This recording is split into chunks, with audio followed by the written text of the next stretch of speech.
Hi, boys and girls. It's Miss Purcell. We're here today to finish up our last lesson in topic 9, where we are dividing unit fractions and whole numbers. And today we're just going to be mixing them up, and we're going to be dividing some whole numbers by unit fractions, and other problems we're going to be dividing unit fractions by whole numbers. So by today, at the top of page 406, you should already be able to divide unit fractions and whole numbers using either models, number lines, multiplication sentences, and then with the number sense that we've been developing using the models and the number lines, you should know that when we divide whole numbers by unit fractions, our answers are always going to be whole numbers because we want to know how many unit fractions are within the whole number or numbers. You should also know that when we divide unit fractions into whole number parts, we're getting smaller unit fraction answers. So let me just show you real quick. This is just a good example before we get going with the lesson. Right here we have a unit fraction and a whole number. So at the top, we're going to divide 2 into 1/2 parts. So we can just model that. If I divide 2 into halves, I want to know how many halves are in 2, so we can count them. There are 4. Or we could use the sentence 2 times 2 is 4, right?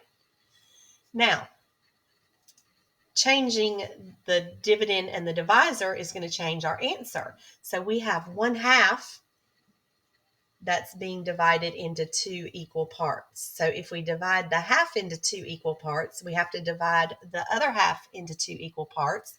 And what we have is that 1 of 4 equal parts is what 1/2 divided by 2 is. It gives us 1 out of 4 equal parts now. So we get the answer 1/4. So we could multiply 1/2 times the really 1/2, right? We have 4 1/2s here, right? All right. So that's what we've been working on, excuse me. So let's work on the solve and share to get us started, warmed up today. The Brown family is planting 1/3 of their garden with flowers, 1/3 with berries, and 1/3 with vegetables. So the garden's already been separated into 3 equal parts with these vertical lines. The vegetable section has 3 equal parts of carrots, onions, peppers, and tomatoes. So looks like they've given us some lines here that we can divide that vegetable section of the garden into carrots, onions, peppers, and tomatoes. All right, now don't forget, if we divide 1/3 of the garden into 4 equal parts, we need to go ahead and divide the entire garden into 4 equal parts. Now what we've done is we have split the whole garden now into equal parts. And the carrots would be this part right here. So that is 1 out of now 12 equal parts. So 1/3 of the garden is vegetable garden. So 1/3 of the garden divided into 4 equal parts gives us 1/12. So the carrots are 1/12 of the garden. All right. So it asks us to write an equation that models this problem. We just did that. However, I'm going to break it down for you. So what does each of these mean? So let me move it down so we can look at it all again. So 1/3 represents each part of the garden. So the flowers are 1/3, the berries are 1/3, the vegetables are 1/3 of the garden. 4 represents the 4 types of vegetables that were planted: the carrots, onions, peppers, and tomatoes. And the answer, 1/12, represents how much of the garden is planted with the carrots. And that is our answer. All right, we're going to go to the visual learning example on page 406.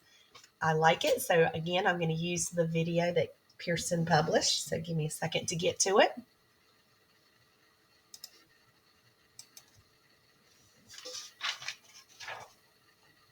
How can you divide with unit fractions and whole numbers? Think about this question during the lesson. A utility company is planning to install wind turbines on 4 square miles of land. Each turbine requires 1/6 square mile of land. How many turbines can be installed? Why do you need to divide to find the answer? You know the total area of the land, and you know how much land is needed for each wind turbine. Since each turbine needs the same amount of land, you can divide to find how many turbines will fit. Model the problem with a picture or an equation to help you.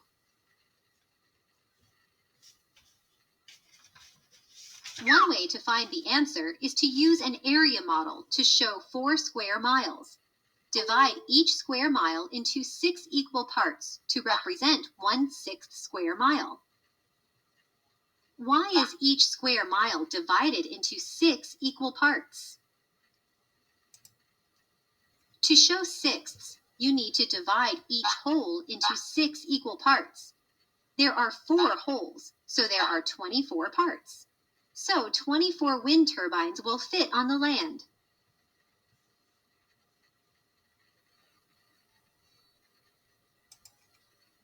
Another way to find the answer is to use a number line to show 4 wholes. How do you represent 4 divided by 1/6 on the number line?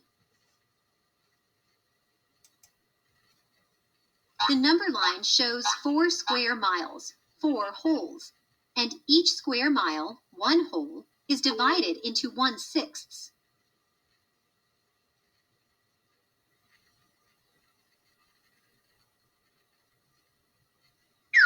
There are 6 1/6 in each whole.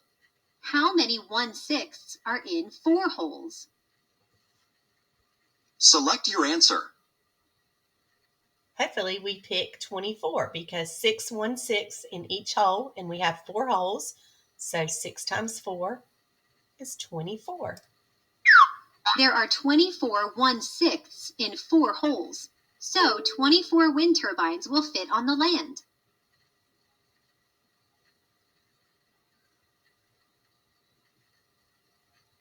Now you know how to divide with unit fractions and whole numbers.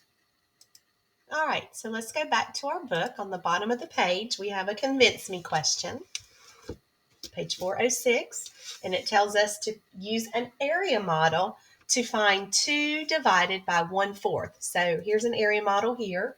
So if I draw a big square rectangle and break it into 2 equal parts, that represents the 2 holes.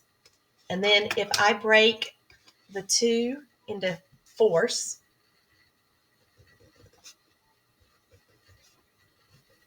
there we go.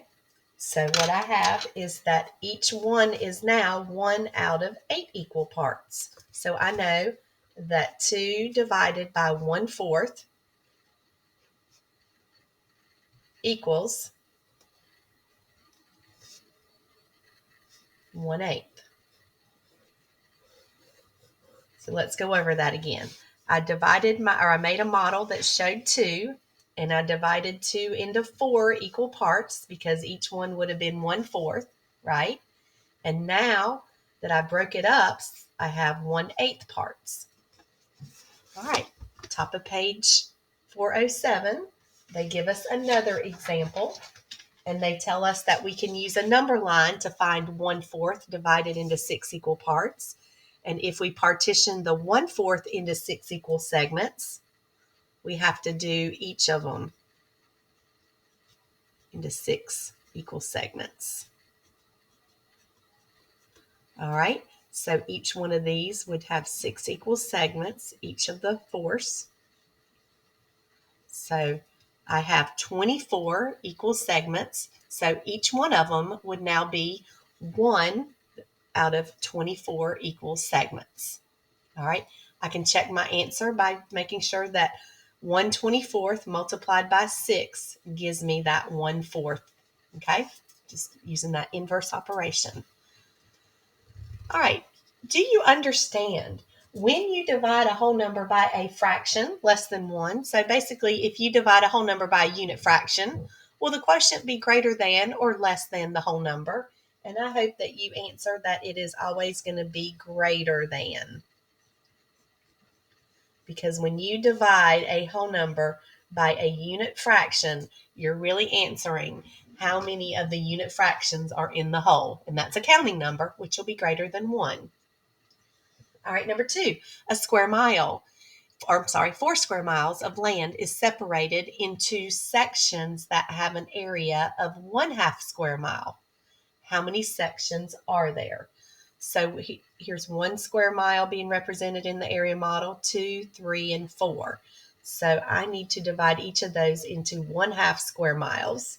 So if I divide each of them into half square miles segments, then what I now have are 8 equal parts in my model. 4 divided into 1/2 parts equals 8. There are 8 1/2s in 4.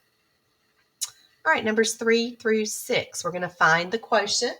We can draw number lines or models to help us if we need to find our answers. So if I have 2 divided into 1/4 segments, just going to draw it right here. If I have 2 wholes and they're divided into 1/4 segments, I have 8 1/4 in 2 wholes. All right, number 4. If I have 3 wholes and each one is being divided into fourths, how many fourths do I now have? 3, 6, 9, whoops, 4, 8, 12. Sorry, I have 12 equal segments. All right, number 5. Oh, here's a fraction, unit fraction. So I need 1/6. Get this into thirds. There we go. Now it's into 6. So if 1/6 is divided into half, then every other 6 needs to be divided into half. And now I have 1 of 12 equal parts. So 1/12 is what I have. And that makes sense. A unit fraction being divided into half gives me smaller unit fractions. And number 6, I have the whole number 2 being divided into thirds. How many thirds do I now have? 2 times 3 is where I get 6, or I can just count them. All right, I'm going to let you pause my video, let you work on, you've got 2 area models and 2 number lines. So you're going to be dividing some unit fractions by whole numbers and whole numbers by unit fractions here. So go ahead and pause the video, and then you can look at my solution. All right, so here are my solutions. So 5 divided by 1/2 equals 10. And you can see that there are 10 halves in 5. All right, you split each one into half, and when you count them, there are 10, if you remember that from a couple of lessons ago. 1/2 being divided by 5 gives us 1/10. And I know that because I'm going to take my 1/2 and break it into 5 equal parts. The other half is going to be 5 equal parts. So now I have 10 equal parts in my number line. One of them would be 1/10. When I divide 6 into thirds, divide each one into 3 equal parts to represent 1/3. I now have 18 1/3s in my model. If I have 1/3 and I'm dividing it into 6 parts, I took the first 1 out of 3 parts, divided it into 6 equal parts. I divided the next third and the next third into 6 equal parts. And now I have 18 parts. One of them out of 18 would represent 1/3 being split into 6 equal parts. It's now going to be 1 out of 18. All right, let's flip over on the back of the page. Look at a couple word problems with this concept before we move on. And I'd like to talk about number 11. So Kiko divided 5 cups of milk into 1/4 cup portions. How many 1/4 cup portions did Kiko have? Complete the picture to show your solution. So right here, each square is 1 cup of milk. So I'm dividing it into 4 equal parts. I'm dividing each cup. All right, when I finish, I now have 5 wholes broken into 4 fourths. So 5 times 4, I have 20 equal parts. Excuse me. So 5 wholes divided into 1/4 parts gives me 20 1/4 parts. All right, let's look at number 12. Miss Allen has 1/8 of a pan of brownies left to divide between 2 children. All right, so she has 1/2 of a can or of a pan of brownies that she's going to divide amongst her 2 children. Sorry, it's 1/8. All right, so I'm going to draw a picture to find what fraction of the original brownies does each child get. So I'm going to go ahead and draw my pan of brownies. I'm going to break it into 8 equal parts. So I'm going to half it, half it, half it, half it. There we go. Now I have 8 equal parts. All right. So what we have left is 1/8 of a pan. So here it is, 1/8. But we're dividing the 1/8 into 2 equal parts. So if I divide the 1/8 into 2 equal parts, I have to divide all the 8s into 2 equal parts. Something like that, right? So when I'm done, what I have, one of these would be 1 out of 16 equal parts. So 1/8 divided by 2 equals 1/16. So each child gets 1/16 of the original pan of brownies. All right. 1/16 times 2 gives us 1/8 if I want to check it with that multiplication. Last problem I want to talk about is number 15, the assessment question or practice. So Jordan says that 6 divided by 1/2 equals 3. Is he correct? If not, justify your reasoning and give the correct quotient. So let's start with a model. He says that if I have 6, so I'm going to represent 6 wholes right here. If I have 6 and I divide them into halves, he says I'm going to have 3 halves. I could already tell I have a lot more than 3 halves, right? So 6 divided into 1/2 parts actually gives me 12 1/2s, right? So he is not correct. So what do we think Jordan might have done? How did Jordan get 3? I'm almost wondering if he multiplied.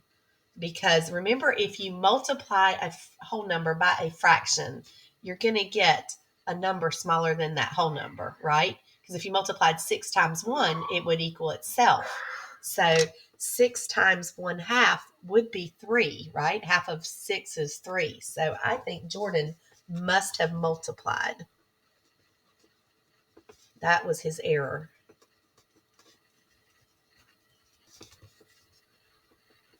And I think that because 6 times 1/2 equals 6/3, which is 3, right?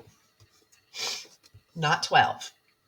All right, 6 divided by 1/2 is not 3. It's going to be 12. So Jordan was not correct. All right, so boys and girls, we're done with our learning of how to divide unit fractions and whole numbers, whether we start with a unit fraction and divide it into equal parts, or whether we start with a whole number and divide it into fractional parts. So you should be able to divide. You could use models to help you. You could use number lines. You can use multiplication sentences and just good old number sense with it, right? So you have a practice buddy, and you're going to do your best on that. And then I will see you tomorrow for our review of topics 8 and 9, multiplying and dividing fractions. All right, have a good day. I'll see you then.